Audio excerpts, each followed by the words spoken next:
Bueno, yo voy a también leer el texto. Lo que hago básicamente es tratar de emplear, tratar de usar algunas discusiones que hemos tenido en Sudamérica recientemente acerca de usando el giro ontológico y usando la idea de decolonialidad, ¿no? Para aproximarme a cuáles serían las consecuencias de tomarnos seriamente, de tomarnos en serio algunos conceptos locales que puedan ayudarnos a desestabilizar algunas categorías que solemos emplear muy fácilmente, tanto en el ámbito de las narrativas arqueológicas, al que no me voy a dedicar muy a fondo y voy a lanzar solamente algunas posibilidades, ¿no? Esto es parte, como les decía ayer, de un camino, de un trayecto, de un, de un empezar alguna forma de repensar algunas categorías. Y sí me voy a concentrar un poquito más fuertemente en el tema de patrimonializaciones, porque, bueno, pues es el tema de la sesión de esta tarde, ¿no? De todos modos, voy a comenzar la lectura. ¿Con esto? Perfecto. Este escrito busca reflexionar acerca de narrativas arqueológicas y políticas patrimoniales a partir del concepto andino de Huaca y algunas de sus posibles consecuencias. Ordenaré estas ideas en torno a tres ámbitos, que son aquellos en donde Nick Shepard identifica el accionar del colonialismo epistémico de la disciplina arqueológica: sujeto, tiempo y espacio. Comenzaré resumiendo las ideas claves de las narrativas arqueológicas en el altiplano boliviano, para luego desarrollar el concepto andino de Huaca y relacionarlo con algunas observaciones de etnografía arqueológica que he realizado entre diversas comunidades de la región. Y tras ello retornaré a los ámbitos de sujeto, tiempo y espacio para un ejercicio de desestabilización de narrativas y prácticas de patrimonialización, para finalizar con un par de reflexiones. La colonialidad tiene el efecto de distinguir en los territorios colonizados a un tipo de sujeto moderno de otro no moderno, usualmente indígena. Ñeco ha llamado la atención sobre el modo en que el saber científico propio del primero de estos sujetos es posicionado como verdadero conocimiento, en contraste con los saberes locales, denigrados al rango de la creencia o superstición. Esto ocasiona que formas de tiempo locales, cíclicas o multitemporales sean rechazadas en favor de la teleología lineal propia de la modernidad. Asimismo, promueve que sobre el espacio se dibujen polígonos a ser preservados como representaciones de un pasado lejano o patrimonio, dejando el resto del espacio abierto para su explotación. En América del Sur, esta colonialidad arqueológica posee una asociación intrínseca con los proyectos de Estado-Nación construidos desde el siglo XIX. Ñeco y Joffre enfatizan que las construcciones de pasado funcionales a esos proyectos se caracterizan por marcar rupturas entre pasado y presente. La misma permite a los sujetos nacionales modernos apropiarse de los logros civilizatorios de los indígenas pasados, al tiempo que caracteriza a los indígenas contemporáneos como decadencias que por lo mismo requieren ser salvadas por la modernidad. La metanarrativa en que se suele enmarcar la arqueología del altiplano boliviano es intrínsecamente moderna. Dicha metanarrativa consiste de dos actos sucesivos. El primero narra la gradual complejización de las sociedades altiplánicas desde el poblamiento del territorio, atravesando procesos de domesticación y sedentarización, hasta culminar hacia el siglo VI de nuestra era en una civilización o estado prehispánico centrado en la cuenca sudeste del lago Titicaca, llamada Tiwanaku. El segundo narra la ruptura o colapso de Tiwanaku, que desde el siglo XII hunde a los habitantes del altiplano en una situación radicalmente diferente, de barbarie y simpleza. Inicialmente, durante el siglo XIX, esta ruptura asumió la forma de una degeneración racial o de la aniquilación de una raza civilizada por otra bárbara e invasora. En cambio, desde inicios del siglo XX, la versión dominante es la de un colapso económico, cultural y político. Así, Tiwanaku sería una civilización estatal y compleja, liderada por élites, guerreras, burocráticas, sacerdotales o carismáticas, desde una ciudad alimentada por los excedentes agrícolas de un paisaje rural altamente tecnificado y centralmente organizado, que permiten el surgimiento de especialistas refinados en cerámica y otras artes. El manejo del excedente y la construcción monumental testimoniarían el accionar de la élite, sea mediante un autoritarismo casi teocrático o por mecanismos más blandos de hegemonía cultural y negociación, consistentes en comensalismo, iconografía elegante y la producción arquitectónica del espectáculo. Estas élites parecen tener como objetivo extender los límites de su influencia y poder. En el siglo XI, una sequía persistente inutiliza el sistema agrícola acarreando el final. A veces, con violencia de por medio, Tiwanaku cae en desuso hasta transformarse en una ruina olvidada, sobre la cual en el siglo XVI los indígenas solo podrán contar leyendas. En el post-Tiwanaku no hay civilización, estado, élites, ciudad, excedentes, tecnologías avanzadas, artes refinadas, ni paz. Los altiplánicos retroceden a la simplicidad de las jefaturas, guareciéndose en fortalezas montañosas que delatan su afición por la guerra, y huérfanos de estado subsisten en base al pastoreo y agricultura básicos y adoran a sus muertos en toscas torres o chulpas, empleando rústica cerámica y tallas de madera, y en ese estado serán incorporados sucesivamente a los estados inca, español y boliviano. Es casi un lugar común de la etnografía y etnohistoria afirmar que las montañas del paisaje andino son seres vivientes, proveedores y poderosos, denominados achachilas, uiwiris o huamani. Dransart o Arnold enfatizan la relación de estos seres con la provisión de aguas para la alimentación de cultivos y ganados.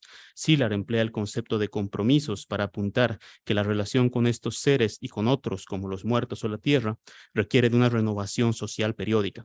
Estas relaciones intersubjetivas presuponen afectación y alimentación, contenidas, por ejemplo, en el concepto de crianza mutua propuesto por Lucila Bugalo. Similar relación intersubjetiva opera con piedras más pequeñas o incluso portátiles, denominadas incaichus o huacas, cuyos entramados abordan Martínez, Vandenberg o Allen. Aunque muchos seres pueden ser huaca, es común que se trate de piedras, cuyas formas delatan que han condensado el ánimo o energía de su montaña de origen. Los materiales líticos alterados por manos humanas mantienen esa cualidad viva, como ejemplifica el trabajo de Gabriela Siracusano sobre la vitalidad de los pigmentos minerales, o el de Miriam Vargas, quien apunta que pintar una piedra poderosa o piedra santo con imágenes sagradas es ayudarlas a surgir desde la piedra. Crucialmente, las piedras, enormes o pequeñas, tienen sus propias formas de comunicarse con los humanos. Siguiendo la idea de emancipación de las cosas de Holbrook, originan y definen sus propios conceptos. Así, Asbalson describe que en Sulcatititiri, sur del Titicaca, el término aymara casca se refiere a una piedra dura y fina, capaz de romper otras. Una huaca despliega una personalidad vigorosa, autoritaria e impredecible. Una reciente investigación lingüística de Itié sugiere que huaca como término denota algo mellado, roto a partir de algo mayor. Así, las piedras compartirían el ánimo de la montaña por sus características materiales. Su dureza implica una terquedad por la cual un fragmento conserva intacto el poder del todo. Huarcamarca es una rugosa formación rocosa ubicada frente a la comunidad del mismo nombre en los valles altos cordilleranos del noreste del Titicaca. Ha sido clasificada como un sitio inca, lo que implica insertarla en el mapa imperial mediante el Capañán, en este caso mediante una vía entre el Titicaca y la región herbolaria y aurífera de la Arecaja. Implica también resaltar los atributos arquitectónicos estandarizados del imperio. Los especialistas en patrimonio que intervinieron en el sitio en los 2000 limpiaron y restauraron el núcleo incaico, dejando de lado estructuras que en el espacio, tiempo y ontología modernas son periféricas. Pero son precisamente esas estructuras las que la comunidad de Huarcamarca entiende como más importantes. Estar allí es un encuentro social, un saludo y un permiso mediados por el alcohol y la coca, con grandes rocas cuyas formas caprichosas permiten su individualización. El sapo, la pareja, el sicuri y muchos otros combinan el color beige de la roca volcánica con el gris negruzco de los viejos musgos, hongos y líquenes que pueblan las grietas creadas por el agua de lluvia al escurrir.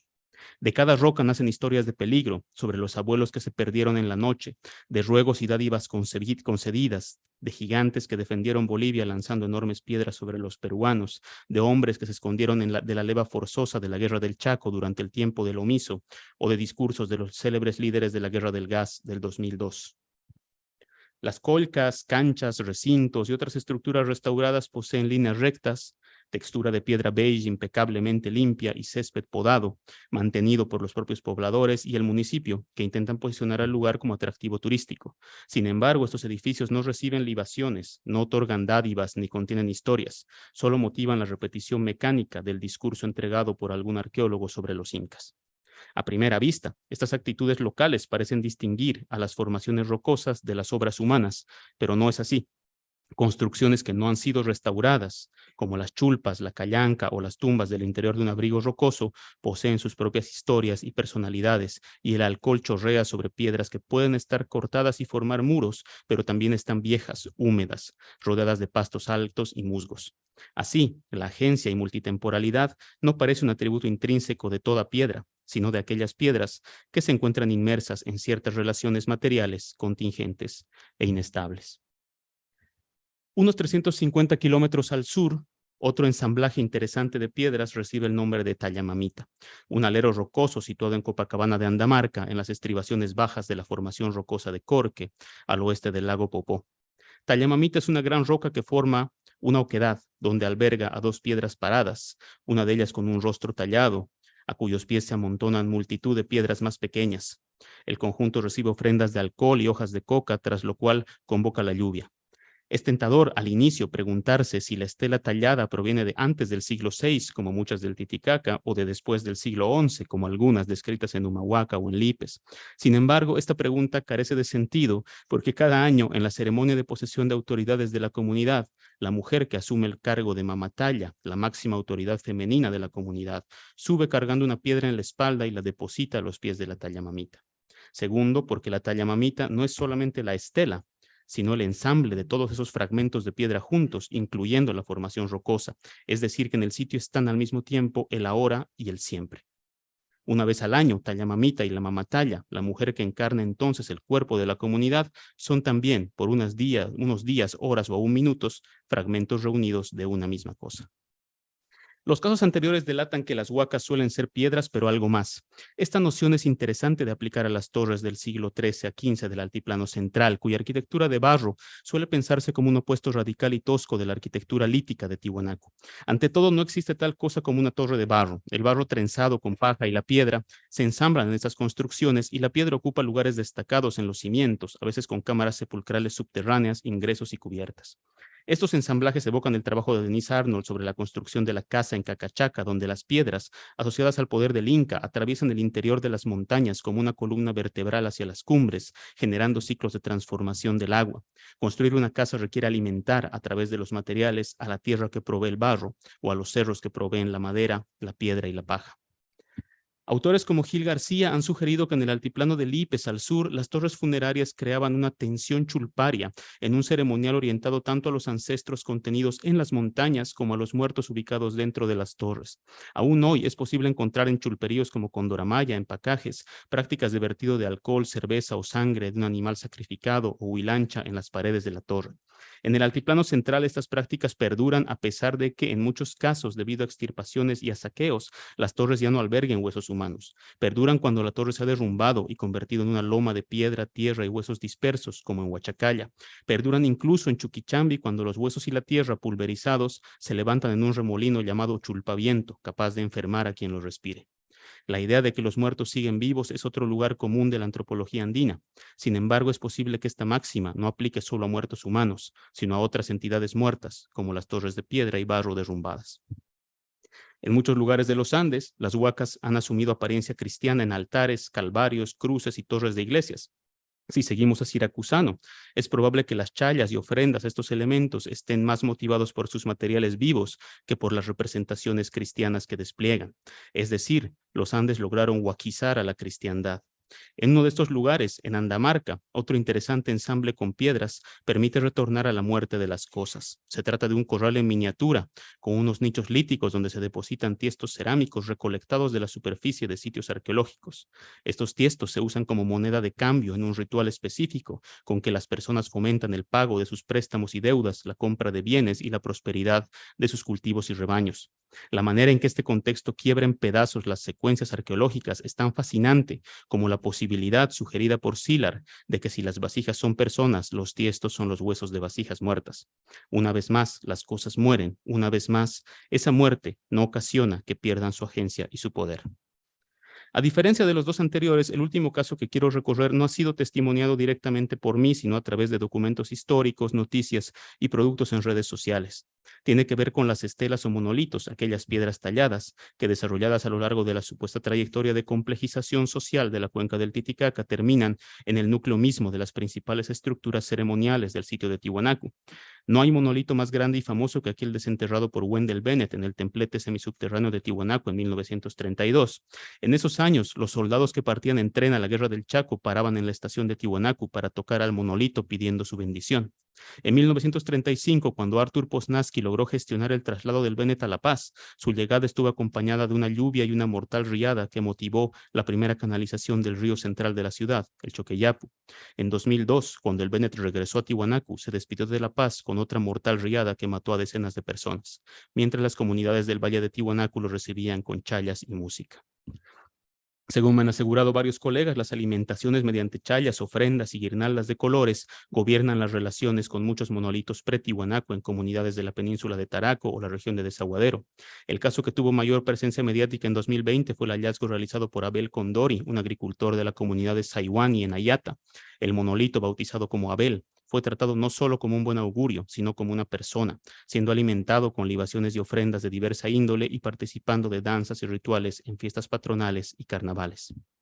El monolito Bennett y otros del sitio de Tiwanaku no pueden ser alimentados de esa forma. En 2021, miembros de una iglesia evangélica realizaron una unción con aceite de oliva sobre varias esculturas, incluyendo el monolito Ponce, y fueron arrestadas y procesadas penalmente por daño al patrimonio cultural. No es este el lugar para analizar las consecuencias de la expansión de las nuevas iglesias protestantes en el altiplano y sus prácticas. Solo diré que, siguiendo la misma lógica, ritos andinos de alimentación de las piedras, como verter sangre de animales, vino o cerveza, tendrían probablemente el mismo castigo. Tiwanaku es uno de esos polígonos patrimoniales que ingresó bajo cuidado del Estado boliviano en 1906 y bajo cuidado de la UNESCO el año 2000. Ha sido escenario de performances de poder político en Bolivia desde las mismas guerras de la independencia en 1812 hasta las más recientes ceremonias de posesión de presidentes bolivianos en tiempos recientes. Sin embargo, en décadas recientes su control ha sido asumido parcialmente por autoridades y representantes locales. Hoy es escenario de ritualidad en ocasión del Año Nuevo Andino Amazónico, un evento de carácter principalmente turístico, pero también recibe ceremonias y ofrendas de las autoridades comunitarias de Tiwanaku, que por motivos económicos son las primeras interesadas en la conservación y funcionamiento del sitio.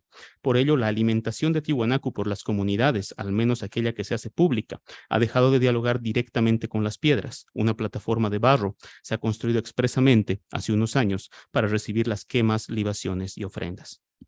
Aplicar a modo de ejercicio la idea de Waka y sus consecuencias al ámbito de las narrativas arqueológicas supone algunos retos que nuevamente intentaré ordenar en términos de subjetividad, espacio y tiempo. El primero yace en nuestra apertura como arqueólogos a admitir que las sociedades andinas de antes estuvieron, como las de hoy, formadas efectivamente por actores humanos y no humanos, que las configuraciones de los sitios y artefactos no obedecen a objetivos y fines humanos, ni a una manipulación o representación del paisaje natural por estrategas humanos, sino a lo que Arturo Escobar llama co-creación o enacción entre humanos y otros seres. Fácilmente una sociedad multiespecie, donde las montañas son las personas más poderosas, tendría las montañas en la cúspide de la pirámide social. Tomarnos en serio, como indica Florencia Tola, esta heterogeneidad ontológica implica reevaluar completamente el lugar y los alcances de la autoridad humana, especialmente en el primer acto de la metanarrativa arqueológica del altiplano, ahí donde ambiciosos individuos parecen ser la fuerza motriz.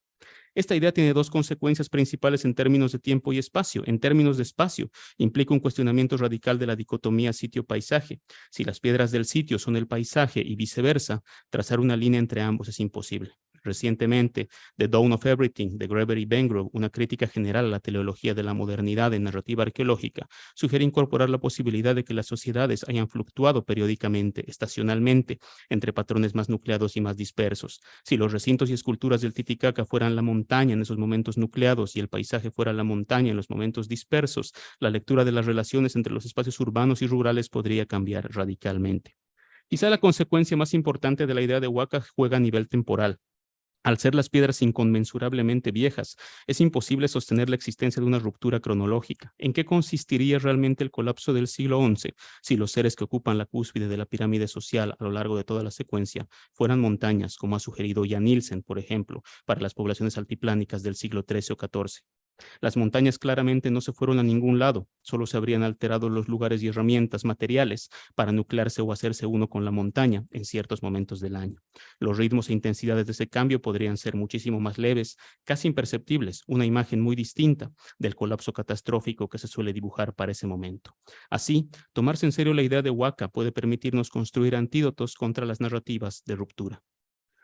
Más allá de las narrativas, El concepto de huaca posee fuertes implicancias en el ámbito de los procesos de patrimonialización. Primero, complica seriamente la práctica selectiva consistente en valorar ciertas piedras imperiales, estatales o civilizadas sobre otras. Es imposible trazar un polígono de protección sobre una huaca porque no se reduce a las piedras pequeñas.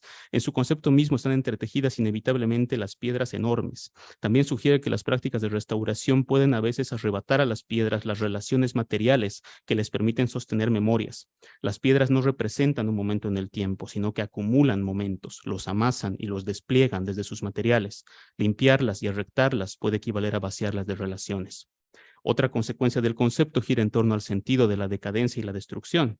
La agencia de las cosas parece no pasar necesariamente por su preservación en perfectas condiciones y mucho menos por su retorno a un pretendido estado original pretérito.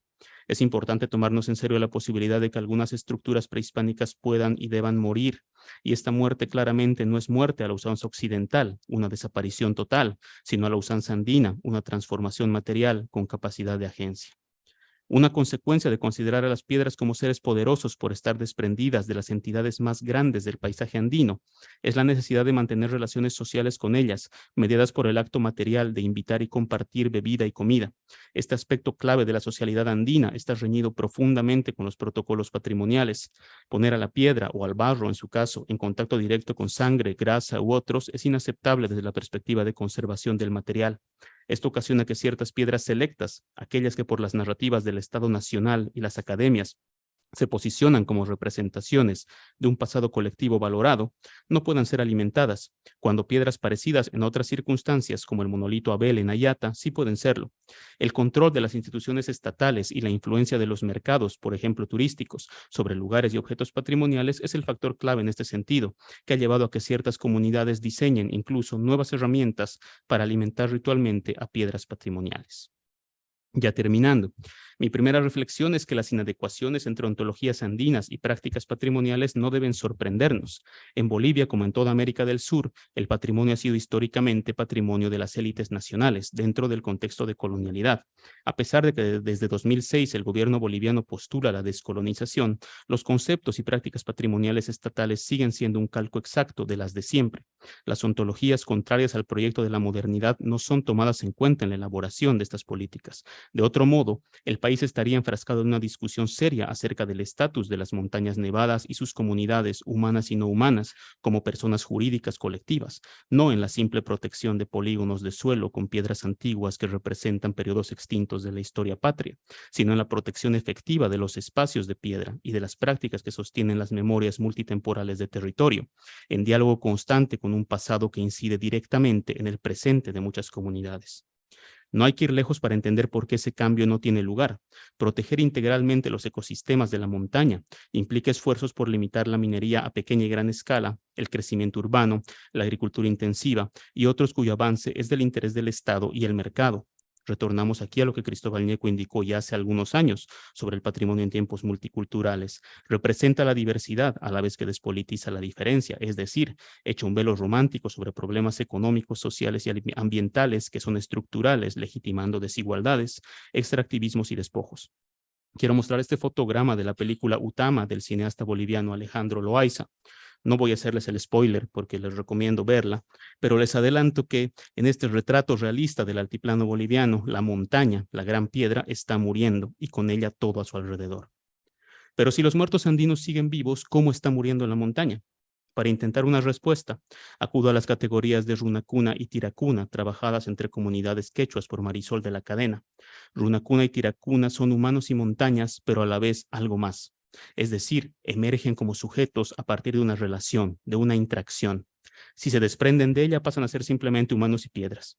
Como vimos, el poder de la piedra deriva en parte de sus características materiales, pero en gran parte de sus relaciones materiales, frecuentemente ligadas al agua y la vegetación.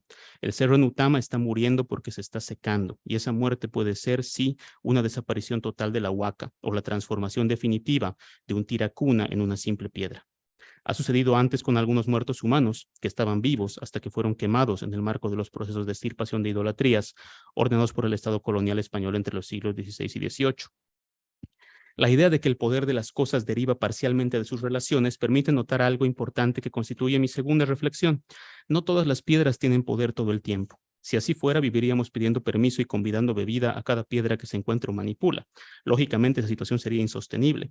Recientemente, desde el ámbito de los estudios animales, Celeste Medrano y Felipe van der Velden apuntan una idea muy sugestiva, similar en algo a la de Greber y Bengrove, pero reemplazando su antropocentrismo por una sensibilidad notable hacia el carácter multiespecie de las sociedades amerindias. Medrano y van der Velden sugieren que el trasfondo mítico amerindio inserta a los animales y humanos en una grave continuidad, contraria a las dicotomías modernas. Sin embargo, esa continuidad no implica que animales y humanos, o piedras y humanos en nuestro caso, sean lo mismo.